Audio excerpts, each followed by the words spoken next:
अदलिया के खिलाफ साजिशें बेनकाब हो गईं। जाली ऑडियो वीडियोस बनाना नवाज लीग का वतीरा बन चुका। नवाज शरीफ और मरीम नवाज का मकसद अदलिया को दबाव में लाना है। किसी तरह नवाज शरीफ की सजाएं मुआफ हो जाएं। फवाद चौधरी की मीडिया से गुफ्तगू बोले कि जायदादों को जवाब देने की बजाय आएं बाएं शाएं कर रहे हैं। साबिक चीफ जस्टिस साकिब निसार को हिसाब वो जवाब देना पड़ेगा। मरीम नवाज का ट्वीट लिखा कि साबिक निसार का एक एक लफ्ज़ हक़ाइक़ और वाक़यात से मुताबिकत रखता है। अनमेट सबूतों से साकिब निसार इनकार कर सकते हैं, ना ही छुपा सकते हैं और ना ही दुनिया की कोई अदालत झुटला सकती है। 1 दिसंबर से क़यामत ख़ेज़ महंगाई आने वाली है। मुल्क को मुआशी खाई में धकेल दिया गया।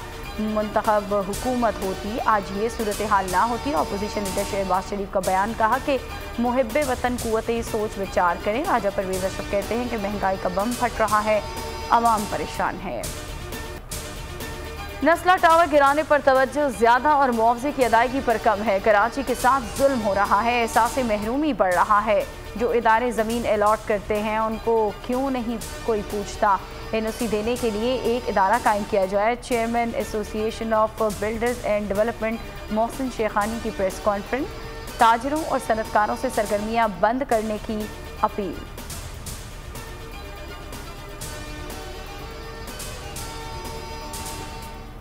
नस्ला टावर गिराना ज्यादती है, सुप्रीम कोर्ट से अदल की दरख्वास्त है। MKM रहनुमा सेनेटर फैसल सब्जवारी की न्यूज़ कॉन्फ्रेंस, कहा कि वज़ीर आला सिंध और IG मुजाहिरीन पर लाठी चार्ज का जवाब दें।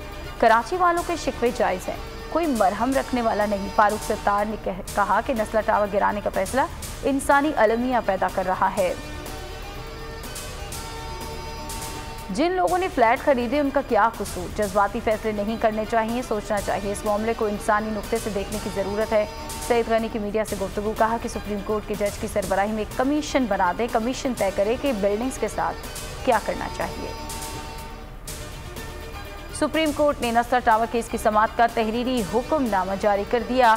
कमिश्नर कराची को 200 मजदूरों की जगह 400 मजदूर लगाने की हिदायत कर दी। तहरीरी फैसले में कहा गया है कि नस्ला टावर गिराने की कार्रवाई 1 हफ्ते में यकीनी बनाए, इनेदाम का अमल महफूज बनाया जाए। और सुप्रीम कोर्ट कराची रजिस्ट्री ने तिजोरी हाइट्स केस का तहरीरी हुक्मनामा जारी कर दिया। अदालत ने मलबा उठाने के लिए 20 रोज़ की मोहलत दे दी। तिजोरी हाइट्स की ज़मीन का कब्जा कमिश्नर कराची के पास रहेगा। मिलिट्री लैंड कमर्शियल मकासद केस का तहरीरी हुक्मनामा भी जारी। सेक्रेटरी दिफा को 30 नवंबर को दोपहर 1 बजे तक तहरीरी मौक़िफ़ पेश करने की हिदायत। फौजी ज़मीन के इस्तेमाल से मुतालिक बताने की हिदायत।